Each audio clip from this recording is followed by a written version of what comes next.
Masya Allah, tahun 2004 yang lalu. Masya Allah. Baru 4 tahun ya Ustaz. 14 ya. Baru 4 tahun saya. 14 tahun yang lalu. Masih kanak-kanak. Aktivitas beliau, dia seorang dai, kemudian dia seorang ketua bidang sosial Ubas Peduli yang beliau dirikan dengan Ustaz Bukhari Abdul Somad MA. Kemudian selain beliau bidang sosial, juga beliau takmir saja di masjid At-Tauhid ya, beliau juga beliau dulu termasuk pengisi, juga pernah membina kami di UIN ya, tahun 2012 yang lalu saya juga pernah dibina dengan beliau. Itu mungkin sedikit informasi tentang biografi beliau, dan beliau hari ini akan menyampaikan tentang manajemen waktu. Semoga dalam pembahasan ini yang semoga bisa hikmah seluruh peserta daurah untuk mencatat ataupun dengan hikmah ya penjelasan yang beliau sampaikan tentang manajemen dakwah.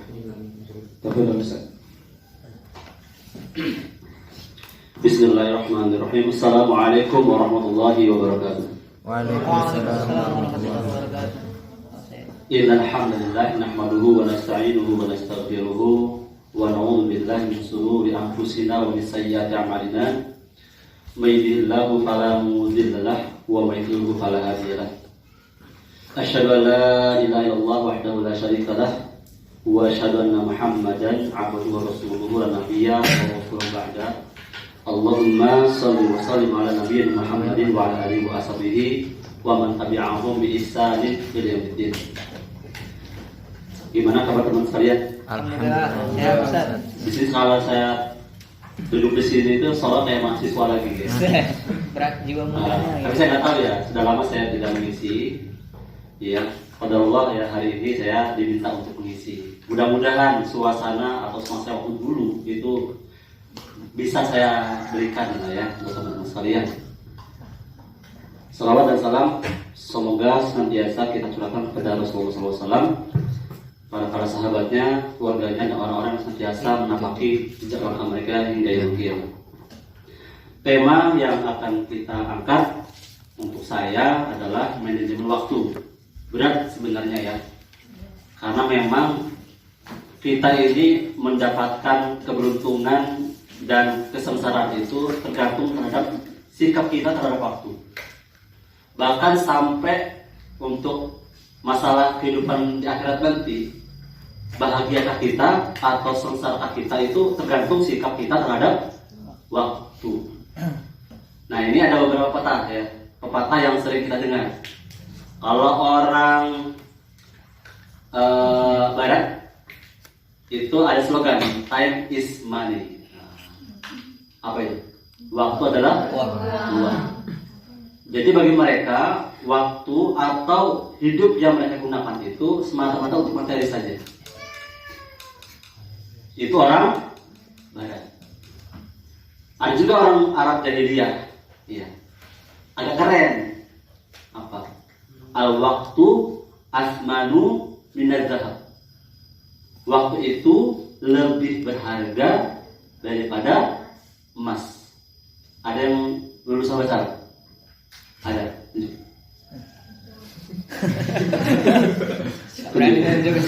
Bahasa Indonesia. Nanti kalau tunjuk saya minta 5 menit untuk bisa kasih motivasi ya untuk kita semua. Ada. Al-waktu asfanu minaz zahab. Waktu itu lebih berharga daripada emas. Tapi tetap saja ini adalah orientasinya dunia juga. Ya. Emas itu berharga, betul? Betul. Waktu lebih berharga, tapi mereka tidak menyentuh hal yang paling prinsip dan esensi.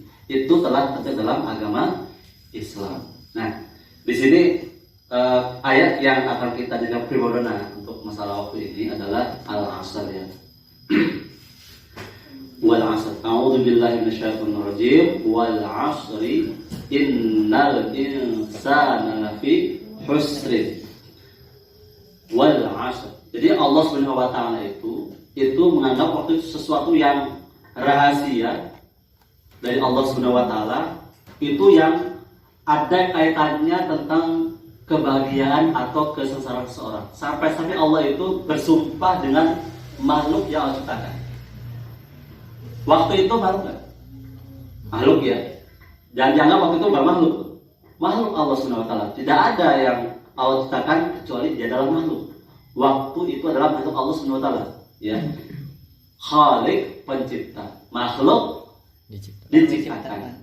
Ya kan? Kita makhluk baik. Makhluk. Apa arti makhluk? Diciptakan.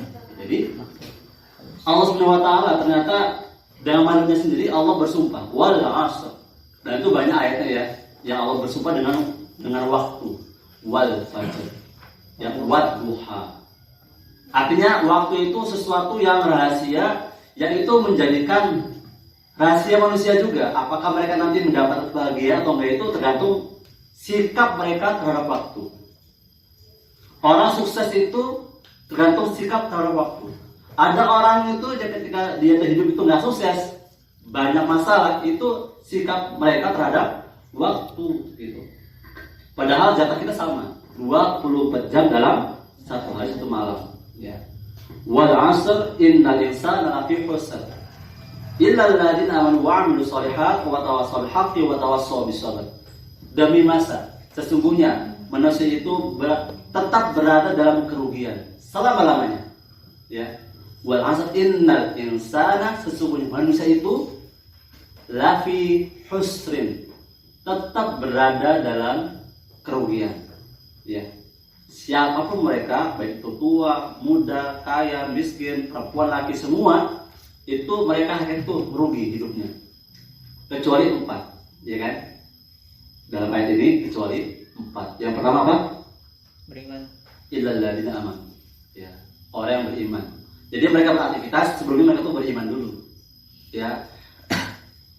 Jadi kita melihat ini listrik ini siapa yang menciptakan, yang membuat? Tukang listrik. Pertama kali yang menciptakan listrik, yang membuat listrik, Thomas Alva Edison. Jasanya besar luar biasa. Kenal. Ya, kita nggak kenal kan? Iya. Tapi ternyata meskipun dia itu sudah memiliki jasa yang besar untuk dunia, ya, seluruh manusia tentang masalah listrik ini, itu kalau tidak beriman, maka merugilah dia, gitu ya. Jadi kalau kita ingin mendapatkan sesuatu yang kita gak rugi, maka perhatikanlah iman kita. Ya, Anda di sini datang ini kira-kira apa orientasinya? Karena Allah kah atau bukan Allah? Ya, sayang kita sudah capek-capek, kita 2 hari di sini ya. 2 hari di sini kita capek-capek, tapi kita salah orientasi. Maka perbaiki orientasi Anda agar Anda itu terhitung menjadi orang yang Allah bilang tidak merugi. Ya, 1, beriman. Ya. 2, beramal soleh, ya. Jadi setelah beriman, maka kita beraksi, beramal soleh. Apa yang Allah perintahkan kita kerjakan, apa yang Allah larang kita tinggalkan, ya. Mudahnya begitu, beraksi, beramal soleh. Yang ketiga, berwasiat dalam apa? Kebenaran. Ya. Artinya apa? Allah nyuruh kita berdakwah, menyampaikan. Jadi alam semesta ini tegak berdiri, tidak ada kerusakan itu karena ada orang yang senantiasa mengajarkan kebaikan. Ya, kita di sini bisa pakai baju hari ini itu karena jasa orang sebelum kita. Ya, sebelum datang itu, yang namanya pakaian itu sesuatu yang bukan sesuatu yang diharapkan, diwajibkan segala macam gitu ya. Jadi nggak ada standarnya mereka itu, seperti zaman purbakala begitu. Pakaian hanya mereka meyakini untuk menutup kalau mereka itu kedinginan atau kepanasan. Jadi kalau pakai full fancy itu biasa-biasa aja, ya. Kalau tidak ada aturan dalam agama Islam, gitu. Maka Jasa orang terdahulu ketika mau menyampaikan dakwah tentang masalah batasan aurat, hari ini banyak yang pakai cadar begitu ya. Itu nggak mungkin kalau orang itu bercadar atau pakai jilbab, aku hari ini mungkin caranya cingkrang-cingkrang gitu ya. Kayak kebanjiran gitu kan. Itu nggak mungkin kita lakukan tanpa ada pemandunya. Siapa? Orang yang berdakwah ketika di masa dulu. Gitu. Dia orang yang beruntung nanti. Ya. Man sana fil Islam sunnatan hasanatan falahu ajruha wa ajru man amila biha wa iqusan bizurin sayha. Orang yang pertama kali memberikan cahaya amal ya, dan banyak orang yang melakukannya dan contoh dia itu, maka dia mendapatkan pahala. Enak kan? Mas Hendri kira-kira bisa begitu? Salah cindran dari sahabat. Siapa yang mengadakan? Ingat Pak, berbulu Anda, saya nggak tahu. Saya pernah dengar itu ceramah Ustaz khutbah salama, ternyata yang buat itu ceramah cingkrang ya. Gitu ya. Kan kita sering ya kalau di kampus berargumentasi kan, nggak apa-apa kalau nggak sombong, kan gitu, ya kan? Kan kalau sombong, kalau nggak sombong nggak apa-apa. Nanti kita debat lagi. Sombong itu menolak kebenaran. Allah telah menyatakan ini sebenarnya ini satu yang harus kita lakukan. Kok malah kita nggak melakukan? Sombong itu namanya, kan gitu kan? Debat di situ. Sampai ilmiah yang paling beneran itu isbal karena sombong hukumannya beda dari isbal tanpa sombong. Saya kan gitu hukumnya. Kalau isbal karena sombong 3 hukumannya. Kalau isbal nggak karena sombong 1 hukumannya. Kalau isbal tanpa sombong, apa hukumannya? Ma'asfala minal ka'bain minal izar fatina. Apa-apa yang berada di bawah mata kaki neraka, itu hadisnya. Jadi yang dibakar tuh yang di bawah mata kaki ini. Tapi kan kalau kita ingat bagaimana dahulu ya, paman Rasulullah SAW, siapa namanya? Abu Talib. Beliau senantiasa berjuang sama Rasulullah SAW, membantu. Ya. Tapi karena dia nggak beriman, kalah dia kata Allah, ya kan? Innaka la tahdi man ahbabta. Jadi waktu itu Rasulullah itu ingin agar ketika tahu ya paman Rasulullah SAW itu dibakar, yang bakar itu paling ringan waktu itu, ya, yang telah konfirmasi oleh Allah Subhanahu Wa Taala. Jadi Abu Talib itu ketika di neraka itu dibakar itu telapak kaki yang dibakar, dan itu adalah paling ringan gitu. Tapi ketika telah dibakar, apa yang terjadi? Ubun-ubunnya yang menguap begitu ya. Itu saking panasnya api neraka itu. Jadi ma'asfala minal ka'bain izar fatinah, itu kata Rasulullah ya. Kalau yang kalau yang dia isbal tanpa dengan sombong 3, Allah tidak menyaksikannya, tidak melihatnya, dan dilemparkan orangnya ke neraka. Itu isbal karena sombong, gitu ya. Itu yang kuat kata teman-teman yang menguatkan. Tapi ada yang tidak menguatkan. Enggak sih, yang penting nggak sombong, nggak apa-apa. Ya, tafadhol, gitu ya. Ini masalah fikih, jadi nggak usah kita saling mencela. Ulama aja berbeda biasa aja tuh, dia enggak. Gitu. Jadi semua karena ilmu kita. Jadi yang pertama apa? Beriman. Kedua beramal soleh. Ya, beramal soleh itu diantaranya apa? Saling berwasiat dengan kebaikan. Yang ketiga berwasiat dalam hal kesabaran. Jadi kita di sini insya Allah kita yakin kalau kita sudah mendapat ilmu di sini, yakin nanti setelah pulang nanti kita akan mendapatkan ujian. Minimal ketemu rumah, ketemu TV, kalau perempuan ketemu sama teman-temannya gitu ya. Nanti sholat sana sholat sini begitu ya. Karena kan dalam Islam itu kita nggak boleh namanya bergibah begitu. Nah itu ujian, maka kita harus sabar. Jadi ketika kita ini sudah tahu tentang masalah waktu yang Allah berikan, maka kita harus menjadi orang yang beruntung ketika itu. Ya, berimanlah kepada Allah Subhanahu Wa Taala. Yang kedua beramal soleh, jangan ditunda-tunda. Yang ketiga kita selalu berwasiat. Kita ini bisa terjaga izzah kita, kemuliaan kita itu karena ada teman yang mengingatkan kita. Ya, jadi sahabat yang sejati itu sesungguhnya adalah ketika kita salah, mereka mengingatkan. Jadi sahabat itu yang kita apa namanya, kita ini yang mungkin punya kelebihan, dia datang. Kalau kita susah, apa? Dia menjauh. Itu bukan sahabat sejati. Ya. Nah, terus sahabat sejati yang dia saling mengingatkan dalam kebaikan. Ya. Dan separuh keberhasilan kita nanti, ya, dari ilmu yang kita dapatkan, itu sangat bergantung dari keberhasilan kita untuk mencari teman sejati kita. Ya, ini perhatikan ya Mas ya. Jadi selevel ustadz pun kalau sekiranya kita ini ya ilmunya banyak, tapi kalau kita misalkan nih pondok bertahun-tahun ya sampai 9 tahun lebih begitu, tapi dia mungkin ada hawa nafsunya, enak bener ya orang sana ya pakai gadget begitu ya, main sana sini ke mall gitu ya, saya pengen banget itu. Nah, kalau dia sudah ke situ angan-angannya, kalau tidak ada orang yang menguatkan dia ketika dia keluar dari pesantren misalnya, apa yang terjadi? Seperti keluar dari apa? Penjara. Keluar dari kurungan penjara gitu kan. Wah, aku bebas gitu ya. Wah, ini TV yang namanya TV. Kalau nonton sampai malam gitu. Oh, ini namanya gadget ya. Oh, main game ya gitu ya. Oh, gitu ya gitu ya. Bapak sekali kan saya kan PH kan sekali. Nah, lama dia kan menjadi candu gitu ya. Nah, kalau nggak ada teman yang menguatkan kita, ilmu yang kita punya selama ini akan hilang. Maka catat ya, sebagian keberhasilan kita untuk menjaga waktu adalah pastikan kita memiliki teman sejati yang bisa menyelamatkan kita. Ya. Contoh bagaimana ketika saya pribadi itu merasakan ketika pulang kampung dengan suasana yang mungkin tidak sekondusif di Bandar Lampung begitu. Kata orang, Ustaz Ridwan, woi, mantap ya, ahli surga, amin, saya bilang kan. Cuma kan orang nggak tahu kalau saya pulang kampung kayak mana gitu kan. Pulang kampung kok kayak gini gitu ya. Ini saya kan nggak ada bapak kan pada ini. Kalau saya pulang kampung biasanya sama ibu-ibu kan. Ngomongnya gimana? Semua saya dibahas. kayak ibu juga nih, curhat-curhatan. Semua dibahas Ustaz. Ini si fulan gini fulana. Tapi itu gibah namanya. Gitu ya. Aduh, nggak boleh ini. Lama-lama jadi apa? Biasa. Iya, jenjang kehidupan gitu.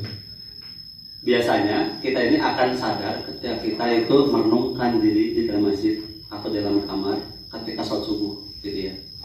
Renung ya. Kemarin saya ngapain saya? Ya Allah, ini kok di kamu kayak gini gitu ya. Habis saya nih. Ilmu tuh kayaknya sampah semua. Nggak terpakai sama sekali ilmu ini. Kita mau masalah dalil misalnya ya, kalau di kampus kita diskusi kan, mana dalil kamu ini, di kampung itu nggak ketemu itu kan, aku butuh makan bukan dalil gitu kan. Iya, semua gitu. Jadi kalau kita pulang kampung tuh kadang saya susah nyari teman partner gitu ya. Di kampung ini, yuk kita ini ngajak orang yuk, ya paling malah capek saya pulang dari apa? Ladang. Dari ladang. Gitu. Bahaya ini, berarti enak dibenarkan. Itulah ya bisikan hati yang Allah berikan ya, yang itu mudah-mudahan menjadi penjaga kita nanti. Jadi kalau kita punya ilmu, maka pastikan ilmu ketika kita ada bisikan baik, maka pastikan kita punya teman yang bisa menguatkan bisikan kita itu ya. Kalau kita punya ilmu, maka bisikan itu kan benar ya kan. Kalau kita punya ilmu, makin dalam ilmu, maka bisikan yang sampai kita itu bukan bisikan hawa nafsu, tapi bisikan karena ilmu ini tidak akan bisa menjadi amal soleh yang paripurna, artinya kokoh begitu, sampai kita bertemu dengan saudara kita yang satu frekuensi yang sama. Catat tuh ya Mbak ya. Mbak ini saya yakin bercadar karena teman-teman bercadar sebagian ya, soalnya enak lah Ini pengalaman ya gitu. Kalau ini boleh nggak Ustaz? Nah, jadi saya dulu pernah ya, ada suatu tantangan dari seorang yang dia punya yayasan sekolah lah ya. Tahu BLK? BLK sih namanya. UTB. Tahu? Ada ya. Itu kan di atasnya itu adalah sekolah SMA, ya SMK, ya apa namanya. Jadi saya itu dapat bapak-bapak yang dia tahu saya, terus dia menawarkan, Mas, ya kan sekarang udah berapa sudah semester 7 ya kan udah pelenggang, bisa nggak bantuin saya lah gitu ya. Coba sih tolong itu dirubah tuh anak-anak saya itu kan. Maksudnya gimana Pak? Ya jadi guru di sana, ya guru BP. Kita kurang guru BP. Ya soal jadi orang. Enak kan? Kasih poin. Oh, jadi saya nggak punya pengalaman. Ah, udahlah bisa lah. Akhirnya saya coba bismillah. Jadi, tapi saya survei dulu. Boleh nggak? Boleh. Saya survei ke sana gitu. Saya di mana? Di sekolah itu. Surga dunia. 70% itu perempuan SMK. Iya. Dan hampir semua itu pakar-pakar itu maaf ya, wow gitu ya. Aduh ini tantangan saya ini masih bujang, masih tahun 2009. Oh, saya bukan bujang lagi saya. Masih bujang. Saya masih anak-anak Ustaz. Pusing ini ya, gimana saya ini ya? Habis. Kelas 4. Akhirnya apa? Akhirnya saya datang kepada Bapak itu, Pak. Terima kasih Bapak telah memberikan kesempatan untuk saya. Cuma maaf, saya nggak bisa. Kenapa? Aduh, saya kayak nggak kuat dengan saya Pak. Kenapa emang? Terguncang. Gini. Mas, nah ini ya motivasi ya.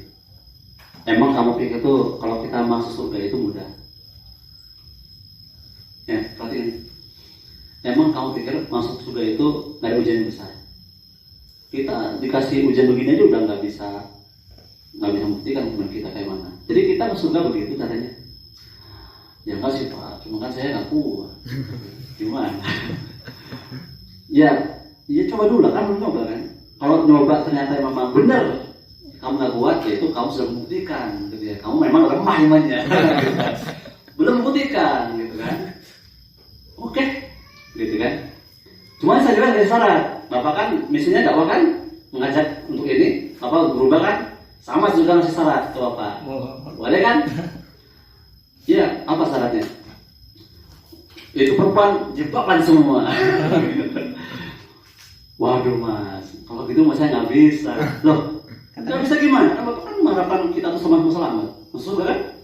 Bukannya begitu. Itu sekolah tuh orang yang susah. Bisa jadi ada anak-anak yang emang pengen mereka tuh untuk berubah. Tuh nggak ada biaya, gitu kan? Mungkin bisa kalau anak baru ini kan udah semester akhir nih. Jadi itu anak baru masuk, insya Allah, gitu kan? Akhirnya yaudah. Janji Pak ya, nanti ketika di anak baru pas pendaftaran, nanti ketika emang diwajibkan beli pakaian di sekolah, gitu ya, itu anak perempuannya itu semua wajib pakai jilbab. Siap. SMK padahal bukan pondok pesantren bukan, gitu ya. Akhirnya apa? Ini benar. Nah, ketika anak kelas 1 itu dia masuk ya, seragamnya pakai apa? Seragam Muslim, ya. Kecuali yang perempuan yang ini ya, yang pakai jilbab tuh, itu kok ada yang nggak pakai jilbab tuh, itu non Muslim. Kita nggak bisa memaksa. Oh iya, yang penting kan dia sampai bawah, pakainya ya. Gitu ya. Alhamdulillah. Dan ternyata anak kelas 2, anak ketiga kakaknya ikut. Saya seminggu tadi, bawa semua ini kan? Kelas 3 juga. Ya. Saya tanya Pak, emang anak kelas 3 itu emang diwajibin? Enggak, lah itu kok pakai semua. Itu ada yang ngadu sih pada guru-guru, mereka malu. Punya adik yang soleh-soleh gitu. Artinya apa kan? Artinya adalah ternyata lingkungan itu membentuk kita. Gitu ya. Begini nih, saya yakin teman-teman kalian yang sebaya mungkin itu ada yang lagi ngegame gitu kan. Gitu ya. Sampai gendut perutnya gitu ya, makan gitu gitu. Ada enggak sih? Ini gendut bukan karena itu, Ustaz. Gitu ya. Banyak pikiran, Ustaz. Jadi memilih teman yang sejati yang bisa menyelamatkan kita itu sebagian dari berhasil menjaga waktu. Begitu ya. Jadi 4 ini adalah hujah Imam Syafi'i. Imam Syafi'i mengatakan jika Allah Subhanahu wa taala tidak menurunkan surat-surat kecuali ayat ini, maka itu telah cukup untuk menjadi hujah bagi kita semua, kata Imam Syafi'i. Jadi seluruh Al-Quran yang ada dari Al-Fatihah sampai An-Nas semuanya, semua itu telah terangkum dari Al-Asr. Keselamatan, ya kan? Kita ini kalau baca Quran itu buat apa? Dibaca berpahala, nanti kalau kita ini nggak boleh, ini boleh, begitu ya. Keselamatan kan? yang boleh kita kerjakan, yang nggak boleh kita tinggalkan. Keselamatan untuk di akhirat nanti, dan kebahagiaan tidak hanya di dunia, di akhirat juga, begitu ya. Itu semua telah termaktub dalam surah Al-Asr. Maka manajemen waktu untuk kita yang masih muda, yang belum nikah, ya, kalian Kita nanti ini depan. ya, saya masih membayangkan masa-masa dulu gitu. Wah, Kita iya. lo kali Dulu kali. itu sesuatu yang harus kita perhatikan, ya Mas ya. Ya, sebelum saya memberikan konsepnya, ini kita melihat potret para ulama salaf atau orang-orang terdahulu itu bagaimana mereka itu. Ya. Katanya ada keputusan, itu tutup ya. Ya begini aja. Jadi saya akan berikan contoh-contoh ya, tokoh-tokoh dahulu luar biasa. Itu inspirasi kita semua. Rasulullah dan sahabatnya berjuang untuk menegakkan Islam itu selama berapa tahun? 23 tahun. 13 tahun di Mekah, 10 tahun di Madinah. Selama 23 tahun itu telah mengubah Jazirah Arab. Yang dahulunya itu mereka itu apa namanya? Menyembah berhala, ya.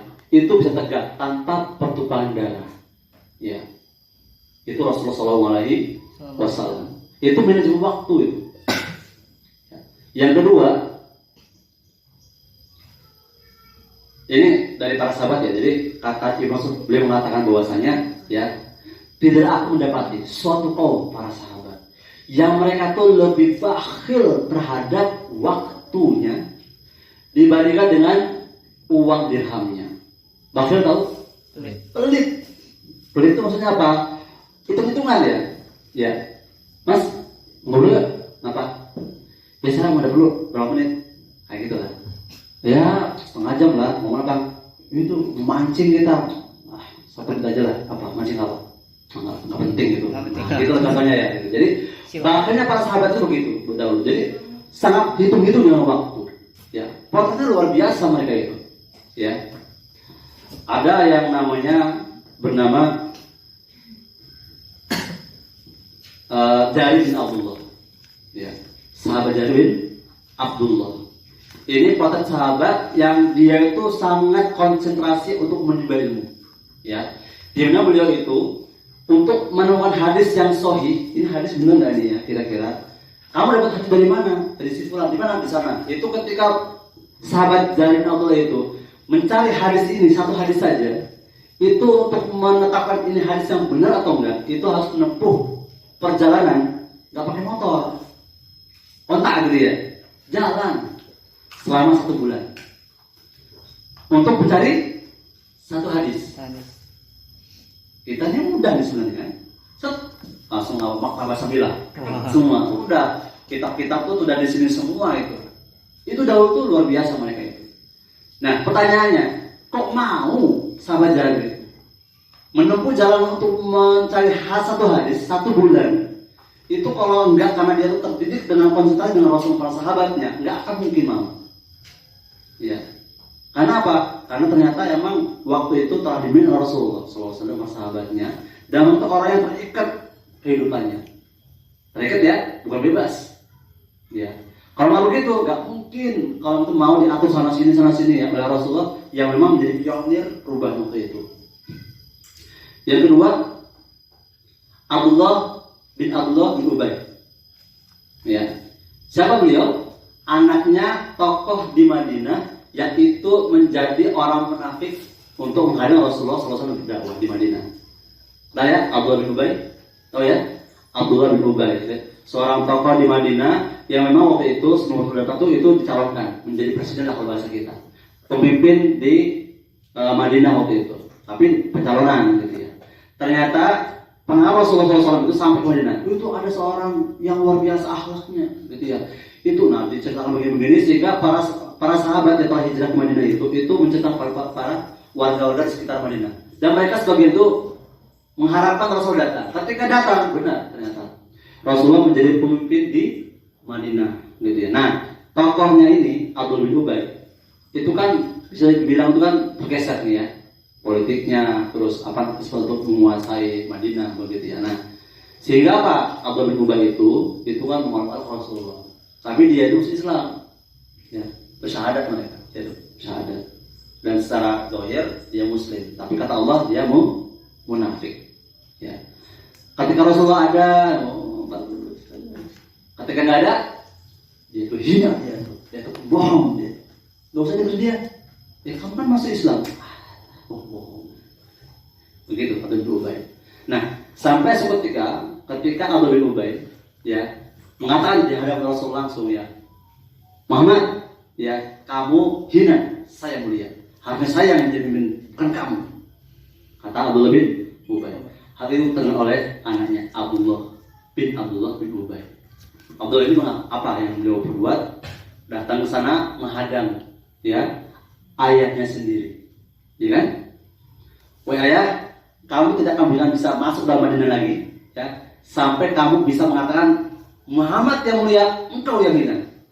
Bayangin ya, itu mental dahulu itu gimana tuh para sahabat, ya gembelengan Rasul itu bagaimana? Kalau dengan waktu yang sebentar itu nggak mungkin gitu loh ya. Artinya sahabat Rasul itu potretnya itu waktu itu betul-betul gitu bersama Rasulullah SAW sehingga menjadi karakter yang luar biasa. Begitu. Nah sekarang kita beralih ke contoh-contoh berikutnya. Contohnya apa? Imam Ahmad bin Hanbal tahu ya? Itu terkenal dengan menghafal 1 juta hadis. Beliau adalah salah satu ulama dari ulama mazhab. Imam Ahmad bin Hanbal. Ya. Ada lagi Ibnu Taimiyah. Beliau punya kitab yang ini kalau kita nulis aja tuh satu kitab tuh nggak mungkin ya. Beliau punya kitab sampai 28 jilid kitab. Majmu' Fatawa namanya. Majmu' Fatawa. Itu nggak mungkin kalau beliau bisa menulis kitab itu sampai 28 jilid kitab. Itu kalau dari ilmu sebelumnya sudah ada di otaknya gitu loh. Artinya dari kecil itu beliau sudah terdidik oleh orang tuanya. Sampai dia dewasa, sampai dia menjadi seorang ulama dan ulama besar. Sampai sekarang ilmunya kita pakai. Majmu' Fatawa. Ya. Ada kitab Aqidah Wasithiyah. Itu ada seorang gubernur ketika Ibnu Taimiyah datang ke mana? Ambil asal ke kekuasaan gubernur itu, ketika sampai ya sebelumnya itu diminta tolong. Itu Ibnu Taimiyah kalau datang sini tolong nanti minta dipotong kitab untuk menjadi pegangan akidah kita di wilayah saya. Cuma habis asar di atas keledai dia sampai ke lokasi itu sudah jadi kitabnya. Aqidah Wasithiyah itu. Itu sekali perjalanan aja. Kalau kita gimana? Mikir aja nggak bisa ya. Mas coba hafal Quran berapa hari? Berapa juz? Berapa juz Quran kita hafal? Ibnu Taimiyah tidak hanya sudah menghafal, sudah berkarya dia. Gitu ya. Nah, ini potret yang ternyata mereka dahulu itu betul-betul ya menjadikan waktu itu primadona bagi mereka, gitu ya, jauh dengan kita. Maka dalam hal ini kita perlu konsep-konsep yang dimana kita seenggaknya tidak menyanyiakan waktu kita, ya. Di sini ada ya konsep dari Imam Syafi'i, ya. Yang mudah-mudahan konsep ini bisa kita hafal nanti, ya. Nanti Arabnya bisa itu saja. Ada Ada 6 ya. 6 hal yang diperhatikan untuk penuntut ilmu. Ya. Nah, beliau mengatakan begini ya, saudaraku, akhi, lan tanalal ilma illa bisittatin. Sa'umbi'uka tafsilaha bibayanin ka'adin fahirsin wajtihadin waridhamin wa suhbati astadin watuli zaman. Saudaraku, engkau tidak akan mendapatkan ilmu yang memadai. Kita ini ya masih belajar, kecuali dengan 6 perkara. Ini nasihat untuk orang talabul ilmi, ya. Aku jelaskan kepadamu satu persatu 6 perkara tersebut. Yang pertama, kecerdasan. Dari talabul ilmi itu dia harus cerdas, ya. Dan cerdas itu sudah Allah berikan sejak kecil. Jadi orang yang misalkan dia lola gitu ya, itu kalau dia diasah, dia akan pintar dia. Ya, seorang ulama pernah dahulu yang dia tuh lolanya luar biasa itu dia mengapa nggak bisa menghafal? Kenapa? Karena dia bermaksiat. Itu Imam Syafi'i dia pernah ditanyai ya. Wah Imam, ini kan Imam Syafi'i ya yang mengeluh pada gurunya ya. Wahai guruku, saya itu menghafal, tapi kok sebagian hilang. Kalau kita nggak sebagian ya, satu ayat hilang gitu. Yang Syafi'i itu menghadap pada gurunya. Wahai guru, saya itu menghafal, tapi saya itu hilang. Apa kata gurunya? Wahai Syafi'i, wahai muridku, ketahuilah ilmu itu cahaya. Dan cahaya itu tidak akan bisa terang kalau dibalut dengan kegelapan. Maka maksiat itu adalah kegelapan. Kalau kita ingin mendapatkan ilmu, maka hendaklah kita meninggalkan maksiat. Ya, jadi salah satu cara untuk bisa mendapatkan kecerdasan kita, pastikan kita tidak bermaksiat. Ya, susah. Ya, maksiat itu nggak harus masalah pacaran ya, banyak. Ya, kita gimana nggak? Mubah, paling mudahnya mubah dulu lah ya. Cuma kalau dengan ini kita malah terobsesi, kita sudah keenakan gitu ya, sampai nggak bisa diganggu. Nanti sih, mak. Nah, gara-gara HP, ucapan kita sudah menyakiti orang tua kita, ya kan? Bentar. Ya, nanti sih mak, bentar lagi nih, gitu kan? Ini orang tua kita kalau sudah jengkel, maksiat itu susah itu kita mendapatkan keberkahan dari ilmu yang kita dapatkan. Ya? Suatu ketika, ini fikir ya, suatu ketika ada seorang sahabat, ya, dia sholat, ya, di dalam rumah. Lalu orang tuanya memanggil, anakku,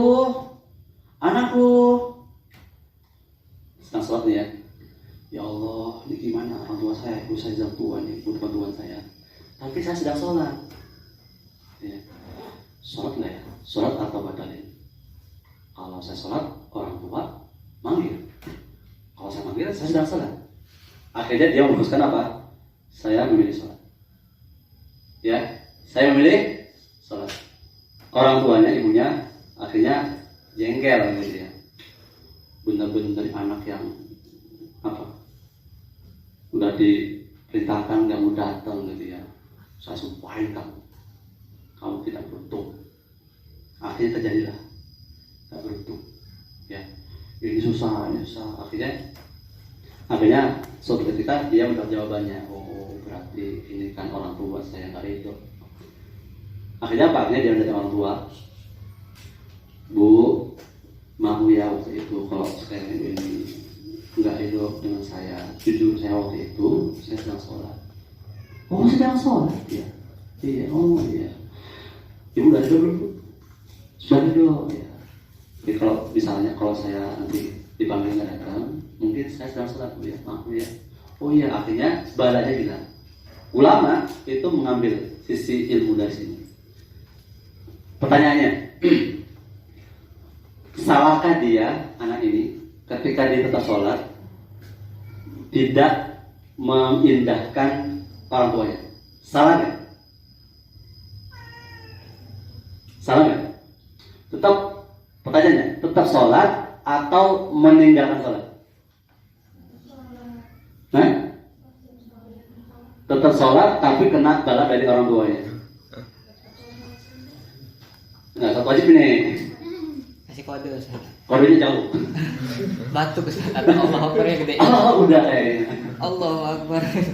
Orang tua ya pikun tua. Jadi diskusi tadi orang tua pikun ya. Kalau kita ada alhamdulillahirobbilalamin masih jaga dengar gitu ya. Jadi ulama tetap sholat. Kalau kita sudah ngasih aba-aba, kita ngasih tetap aja nggak datang, maka kita tetap sholat. Lalu bagaimana ngambalah? Itulah hikmahnya. Jadi saking besarnya pengaruh orang tua, ya, ridho dari orang tua itu sangat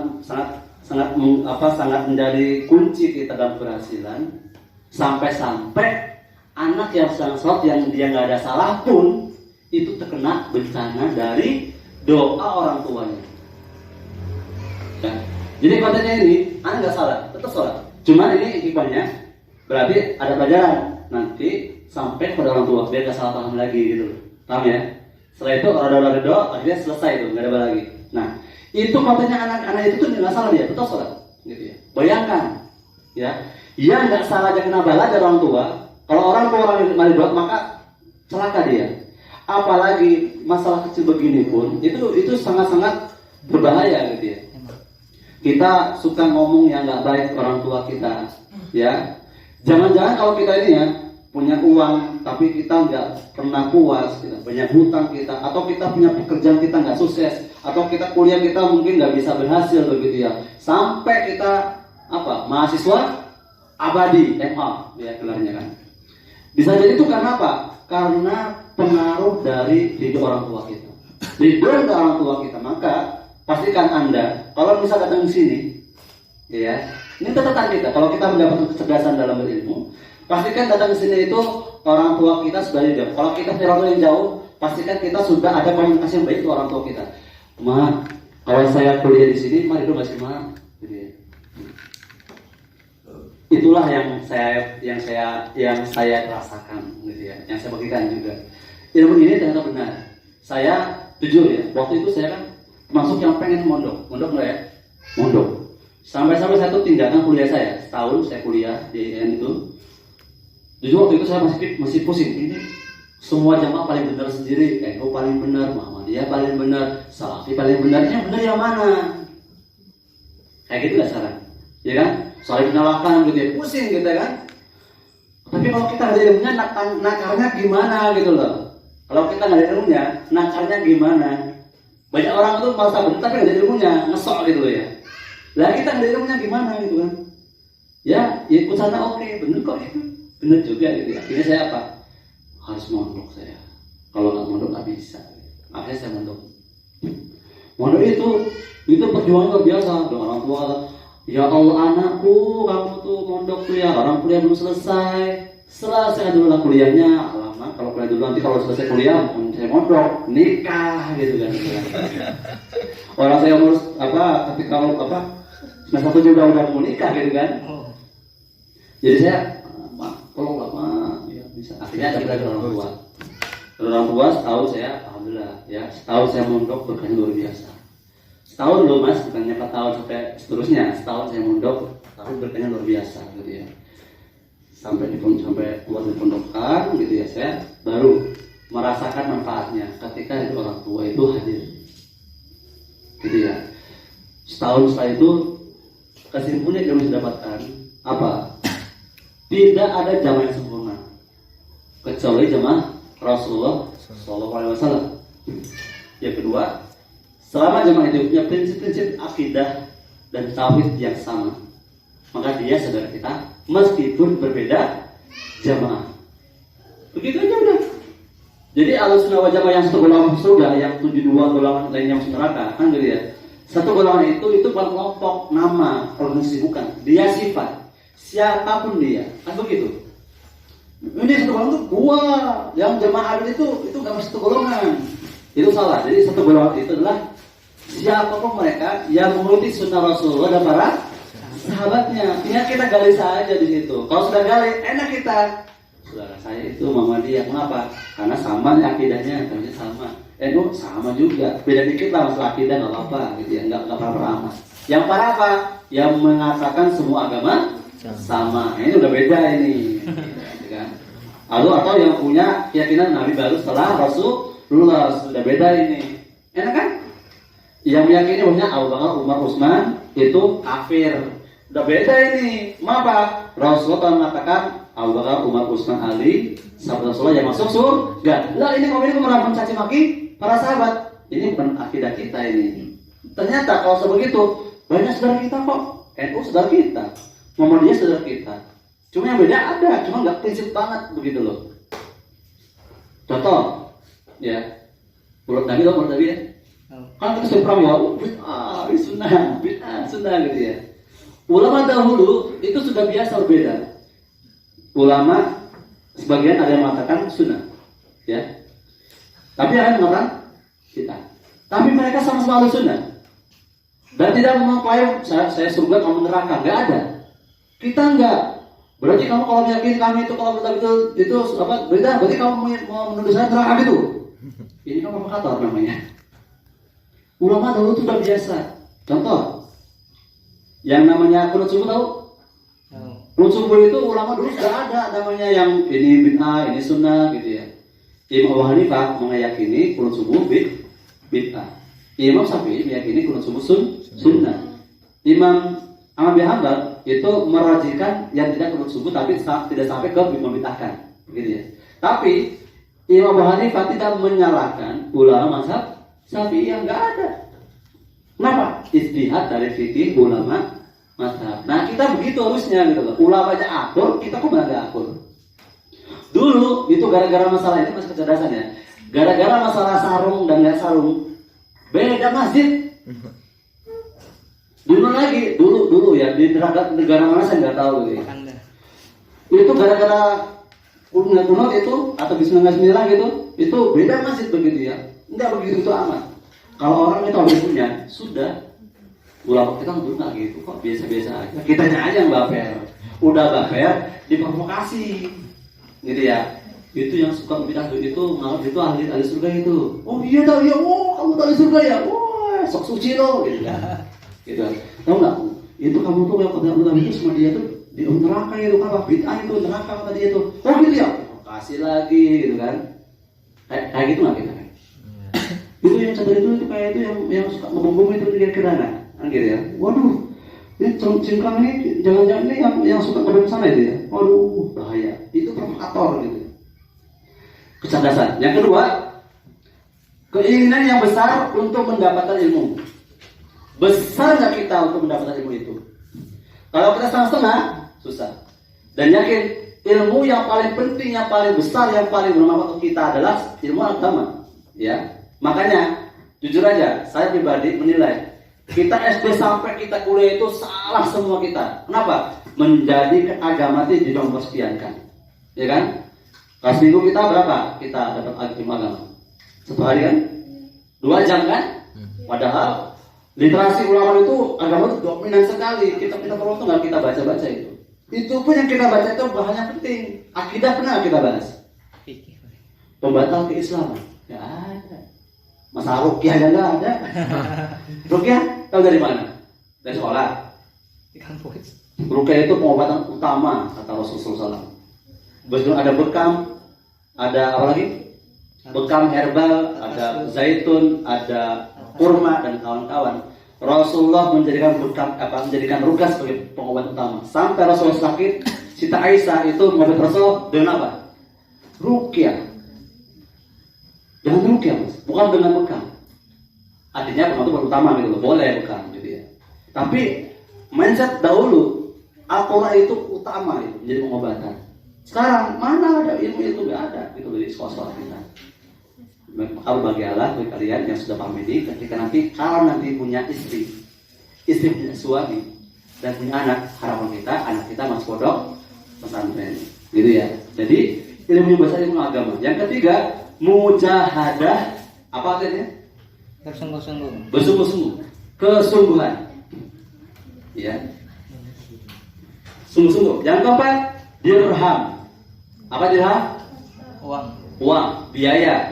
Jadi kalau kita nggak ada, di sini kalau ada sih gratis sih nggak ada kan, minimal kita pakai motor kan, bensin. Dirham. Berarti kan susah. Siangnya aja 2.000.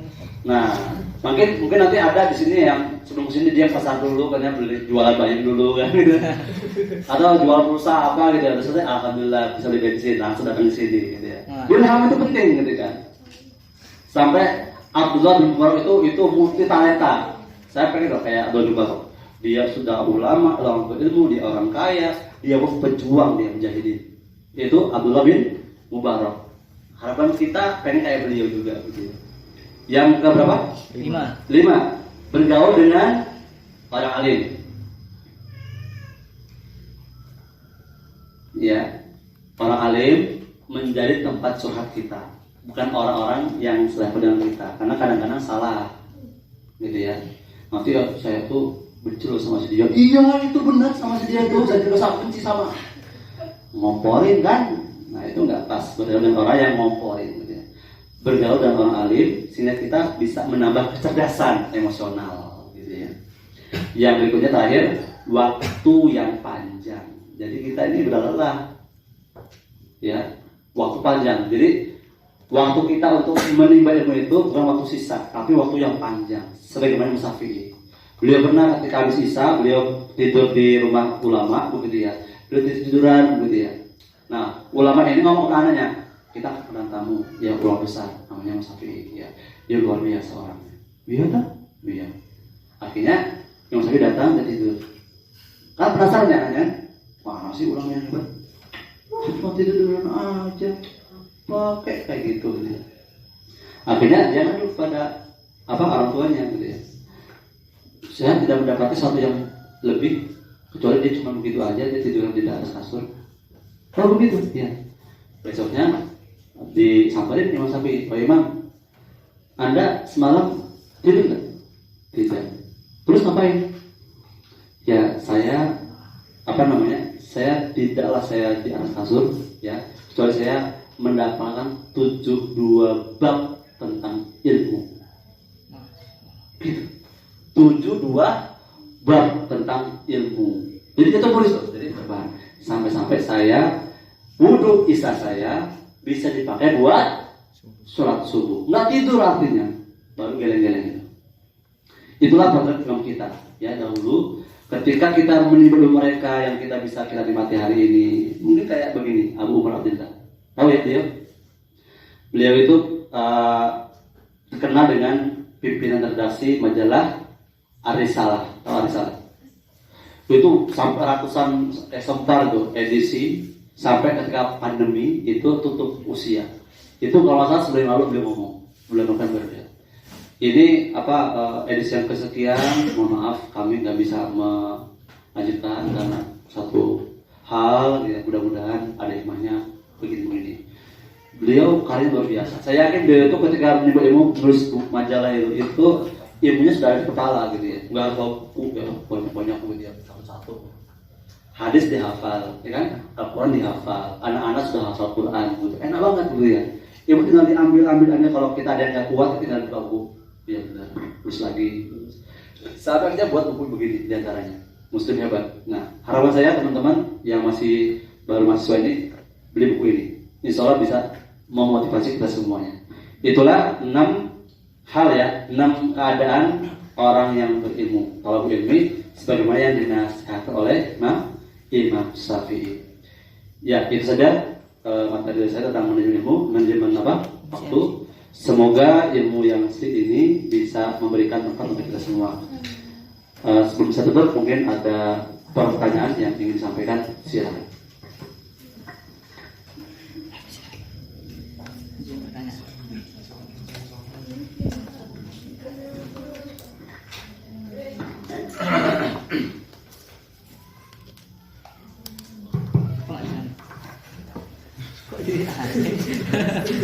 Kasih-kasihan. Oke, jazakallahu khair kepada Ustaz Ridwan yang telah memberikan materi tentang manajemen waktu kepada kita semua. Baik, bagi teman-teman yang ingin memiliki pertanyaan, disilakan untuk mengajukan pertanyaan.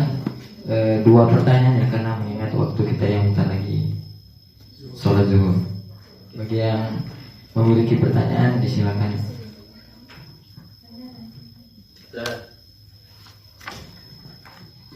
Ikhwan namanya. Yang perempuan, yang kuat ada? Lagi di proses kali Ustaz. Proses loading.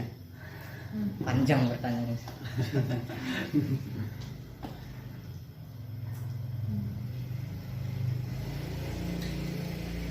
Ya sekilas ya saya berikan ya.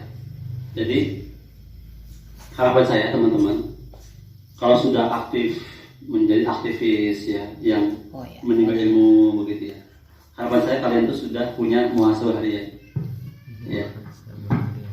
Ya dimana kita akan mengontrol ya harian kita, dimana ada seorang pemandu, ustadz murabi bahasa kita ya, yang bisa memandu kita. Jadi amal yaumi kita itu dikontrol oleh para murabi.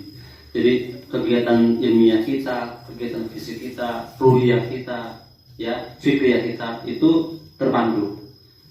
Anak-anak kecil TK bahkan SD ini sudah masuk ya, mereka itu terkontrol. Jadi ada yang namanya hubungan antara orang tua sama pihak guru sekolah. Jadi guru itu meminta orang tuanya untuk mendidik anaknya. Jadi sebelum itu ada perjanjian MOU. Ibu kalau pengen anak sekolah di sini, ya tolong penuhi ya syarat-syaratnya. Siapkah Anda untuk membatasi anak untuk nonton televisi maksimal 1 jam? Siap. Wah, kalau yang udah biasa gimana gitu? Wah, 2-3 jam bahkan lebih anak saya gimana? Gitu kan. Yang kedua, coba nanti dicatat nanti sholat 5 waktunya gimana. Suka marah sama adiknya nggak kira-kira? Sejauh itu gitu. Nah, kalau kita nggak tahu sekarang trendingnya begitu di sekolah-sekolah Islami hari ini, kita ini takutnya kalah sama anak kecil. Udah TK bisa hafiz Quran, juz amma selesai. Kita juz amma selesai loh. Anak TK juz amma selesai sama artinya lagi. Hebat banget nih. Waduh. Ini udah SPDI, SPD gitu kan, MA gitu ya. Tapi hafal Qurannya gimana gitu ya. Nah, ini harapan saya teman-teman nanti bisa ya bersama para ustadz kita untuk bisa ikut dalam program Amal Yaumi. Mas Nawawi nanti bisa memandu depannya. Monggo kalau ada pertanyaan. Terima kasih Ustaz atas materinya mengenai manajemen waktu. Mengingat kita yang banyak, bahkan semua ya Ustaz ya, menjadi mahasiswa yang mana kegiatannya mulai sibuk atau pura-pura sibuk lah, baik itu kegiatan kuliah, kemudian organisasi, bahkan pekerjaan Ustaz. Jadi kadang-kadang kita itu dihadapkan dengan beberapa agenda dalam waktu yang bersamaan. Nah, jadi ini menuntut kita untuk gimana sih kita menentukan skala prioritas gitu. Mana dulu yang kita bisa dahulukan, mana yang bisa kita pending. Seperti itu Ustaz. Bismillah. Ya, jadi dalam Islam itu terkenal ya namanya fikih aulawiyat ya. Jadi fikih prioritas. Jadi kita ini kadang-kadang dihadapkan satu keadaan dilema, ya kan? Dua hal yang sama-sama kita menuntut mengerjakannya, ya gitu ya. Tinggal kadang-kadang harus ada salah satu yang ditinggalkan, dibatalkan, tidak dikerjakan untuk mendapatkan yang satunya lagi. Nah, sebenarnya dapat ilmu kita.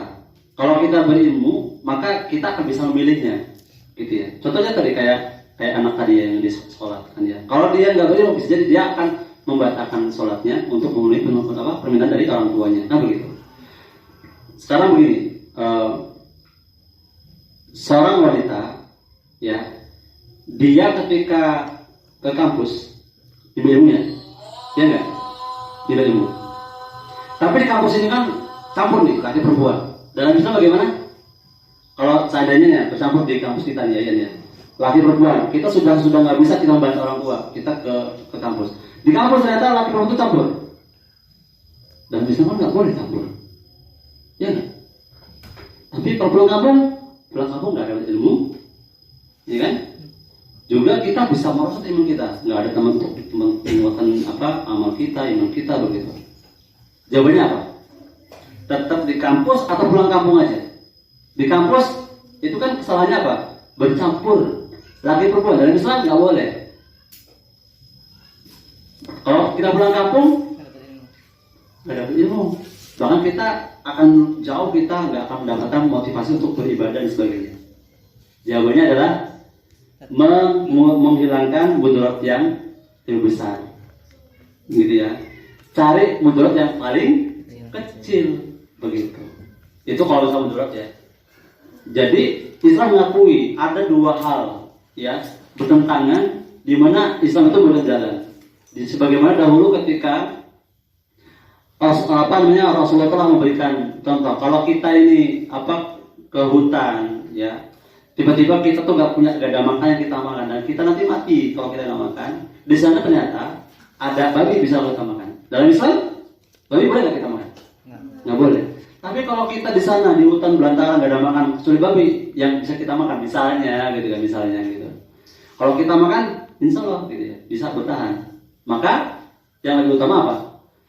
Menjaga nyawa lebih utama daripada meninggalkan babi kalau kita ninggalkan gitu. Berarti jawabannya adalah boleh kita mengambil sesuatu yang haram selama darurat. Satu, kedua sesuai dengan keperluan. Jadi kalau sudah makan gitu ya kenyang. Tapi kalau kita enak ya gitu ya, makan sampai kenyang nanti kita ketemu lagi makan lagi, nggak boleh itu baru. Itu kalau kita ada ilmu nggak bisa. Jadi sesuai dengan ilmu mas, jadi tinggal kondisinya. Kasusnya apa dulu?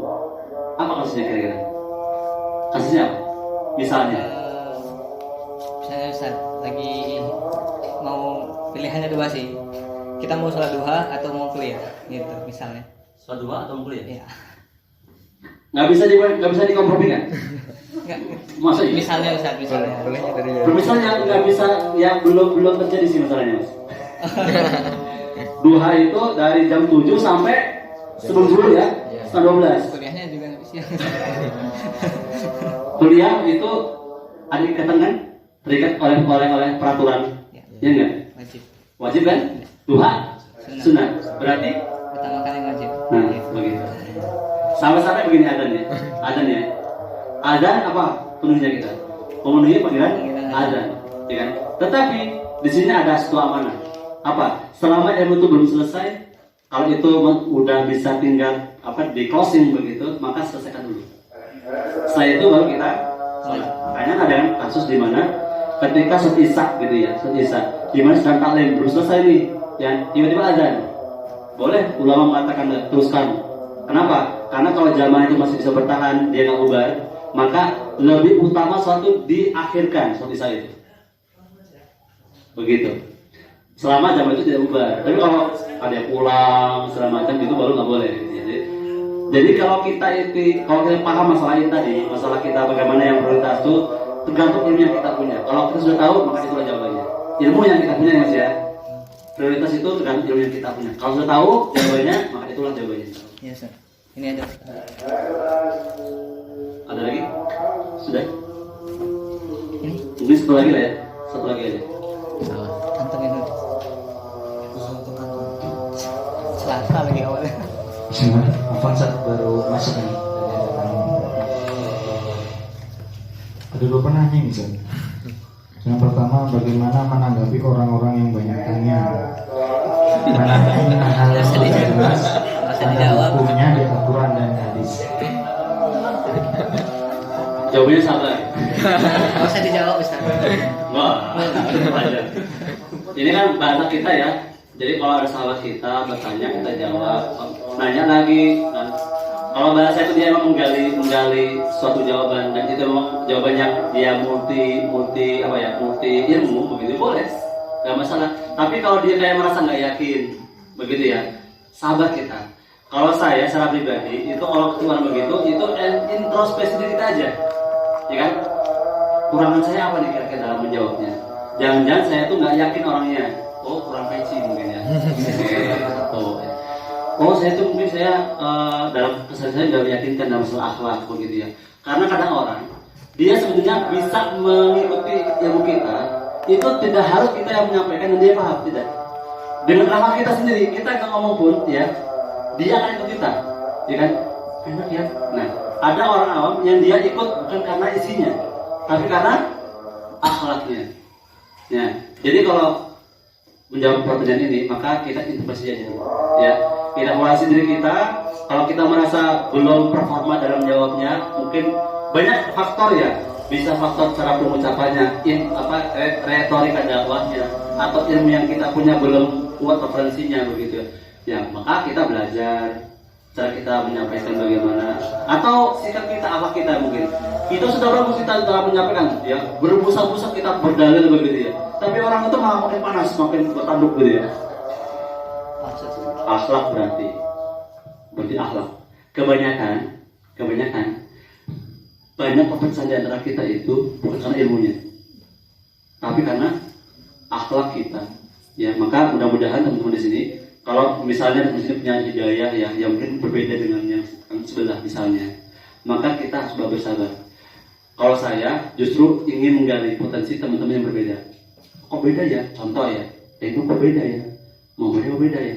Jika posisi saya itu adalah menggali, bukan menghakimi. Kalau menghakimi, otomatis kita tidak mendapat ilmu yang baru dari dia, ya kan? Oke lah, kita orang yang berilmu ya, tapi kita nggak mendapat suatu mindset yang berbeda dari dia. Maka kita posisinya adalah kita nggak jauh dia. Mas kok ente begitu, emang bagaimana kok bisa ya? Nah dia menjawabnya, oh gitu. Kalau begini, gantian justru kita yang bertanya. Gitu. Kalau begini, ini kalau kita posisinya nggak punya ilmunya, tapi kita kayak pengen menjawab sesuatu yang kita nggak punya ilmu, itu udah bahaya. Itu sudah musibah. Kalau kita merasa nggak punya ilmu, maka lebih baik kita suka bertanya saja, itu lebih aman. Ya, daripada menjawab sesuatu yang kita masih baru belajar. Itu ya, insya Allah itu jawaban dari saya. Mudah-mudahan serangkaian informasi ilmu yang saya berikan atau jawaban yang saya berikan itu mudah-mudahan bisa memberikan manfaat untuk kita semuanya. Aku qouli hadza fastaghfirullahaladzim. Assalamualaikum warahmatullahi wabarakatuh.